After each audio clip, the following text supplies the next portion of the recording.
पकोड्यासाठी लागणारं साहित्य आहे। हे ताजं दही आहे, तर याचा आम्ही ताक करून घेतलेला आहे। साधारण गोडच आहे, खूप आंबट नाहीये, आणि याच्यात पाणी घालून ताक केलेलं आहे। त्याच्यासाठी लागणारे त्याच्यामध्ये 2 चमचे डाळीचं पीठ आहे, ते आपण याच्यात घालणार आहोत, कारण ताकाची कढी उकळल्यानंतर फुटते, म्हणून हे डाळीचं पीठ लावायचं आहे। त्याच्यानंतर त्याला फोडणीसाठी लागणार आहे जिरं, त्याच्यानंतर हिंग लागणार आहे, किंचित हळद, आणि ही लाल मिरची पावडर आहे, काश्मीरी मिरची पावडर, मीठ लागणार आहे, थोडीशी साखर, ज्याप्रमाणे ताक असेल त्याप्रमाणे तुम्हाला आंबट काय असेल त्याच्याप्रमाणे साखर घालायची आहे, आणि फोडणीला तूप आहे। हे एवढं कढीचं साहित्य आहे। आणि त्याच्यामध्ये आपण भजी टाकणार आहोत, तर भज्यासाठी लागणार आहे हे डाळीचं पीठ आहे, बेसन, त्याच्यानंतर कांदा आहे एक चिरलेला, बारीक हिरवी मिरची थोडीशी घातली, आणि कोथिंबीर, आणि फोडणीला मात्र कढीपत्ता हा लागणारच आहे आपल्याला। तर हे एवढं साहित्य आहे, आणि मीठ लागणार आहे। तर आता आपण पहिल्यांदा कढी फोडणीला देऊया। बोल देतो तू, तू बोल ना, तर मला इथे बघायला लागते, मग मला दिसतं।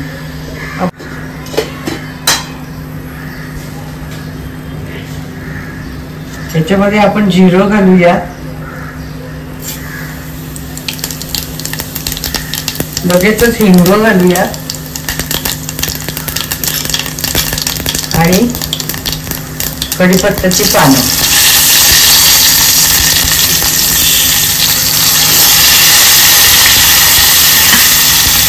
आणि जे ताक केलेलं आहे ते लगेच ह्याच्यामध्ये ओतूया।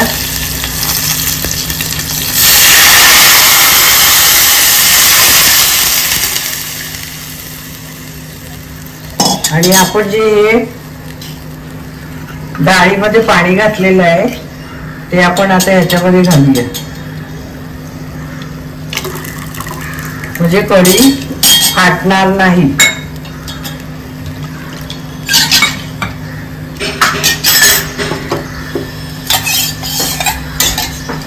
आणि तुमचं ज्याप्रमाणे ताक असेल त्याप्रमाणे कढीचं प्रमाण वाढवत जा, आंबट।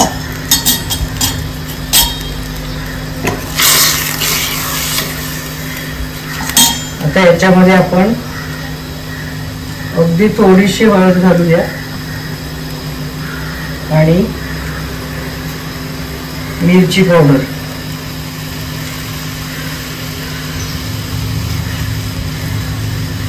साधारण 1 चमचा मिरची पावडर घातलेली आहे, आणि याला चांगली उकळी येऊन द्यायची। कढीला मीठ आणि साखर थोडीशी घालायची आहे, मीठ घालते, आणि थोडीशी साखर घालते। ज्याप्रमाणे तुमचं ताक असेल त्याप्रमाणे साखरेचं प्रमाण कमी जास्त करा। आता चांगली याला उकळी येऊ दे। हे डाळीचं पीठ आहे, ह्याच्यामध्ये आपण आधी पहिल्यांदा मीठ घालूया, नंतर अगदी किंचित हळद घालायची आहे, आणि हिंग घालायचा। हिंग घातला की भजी अजिबात बाधत नाहीये, आणि थोडंसं पाणी घालून,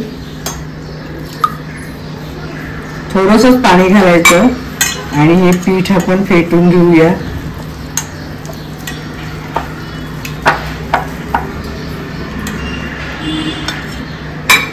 चांगलं अगदी 2-4 मिनिटं तरी असं फेटून घेऊया।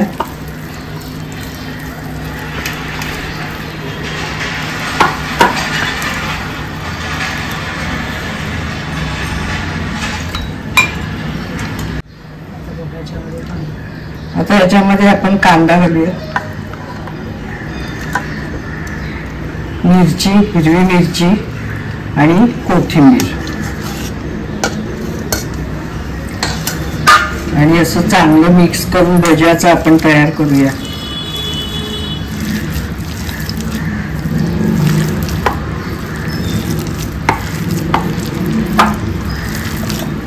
ही आपण कांदा भाजी करतो तशी करायची की वेगळी आहे? साधारण तसेच होतात, पण तुम्हाला जर कांदा जास्त पाहिजे असेल तर कांदा घालायचा, नाहीतर मग गोळा भजी घातली तरी चालते. हे आपलं झालेलं आहे. आता आपण भजी तळून घेऊया.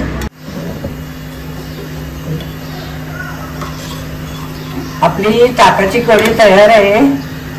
छान झालंय बघा, अशी छान झालंय.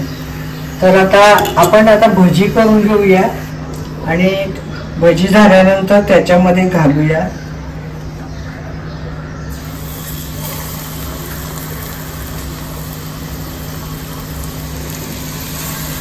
अशी छोटी छोटी भजी करायची.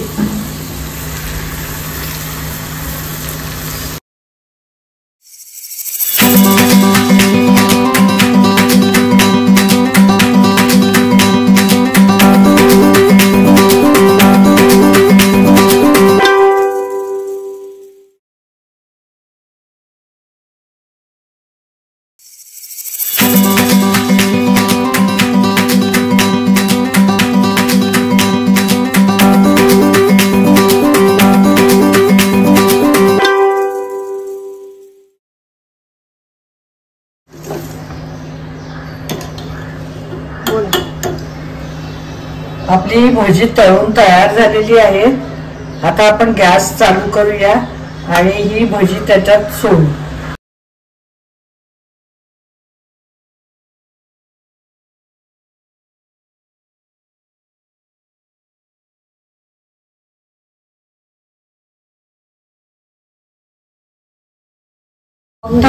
ही भजी टाकल्यानंतर फक्त एकच उकळी घ्यायची, कारण ही भजी नंतर एकदम मऊ होतात. त्याच्यामुळे एक उकळी झाली की बंद करायचा गॅस आणि आपली आंबट गोड ताकाची कढी आणि त्यामध्ये हे भजी, कांदा भजी, मुरलेली भजी एकदम मस्त मस्त लागतात. भाजी नसली तरी देखील फक्त भाताबरोबर, पोळीबरोबर, त्याच्याबरोबरही खाऊ शकता. एक चांगली उकळी आलेली आहे. आता आपण हा गॅस बंद करूया आणि ही कढी झाकून ठेवूया आणि थोड्या वेळाने ही भजीमध्ये आतमध्ये ही कढी मुरली जाईल आणि मग आपण सर्व करायची. आपले गरमागरम कढी पकोडा तयार आहे. यामध्ये कांद्याची भजी घातलेली आहेत आपण तळून आणि ती अशी एकदम मस्तपैकी मुरलेली आहेत कढीमध्ये. आंबट गोड कढी आणि ही मसालेदार भजी, याचं कॉम्बिनेशन अतिशय छान लागते. ज्या दिवशी भाजी नसेल तरी हे एक सबस्टिट्यूट म्हणून आपल्याला करता येईल. आणि आजचा हा आमचा एपिसोड तुम्हाला कसा वाटला हे तुम्ही जरूर कळवा. तुम्हाला अशा छान छान रेसिपी आमच्या यूट्यूब चॅनेलवर पाहायला मिळतील, ज्याचं नाव आहे स्पाइस स्टोरी अँड सोल. तुम्ही जर अजूनपर्यंत सबस्क्राईब केलं नसेल तर सबस्क्राईब करा, लाईक करा, शेअर करा आणि पाहत राहा स्पाइस स्टोरी अँड सोल.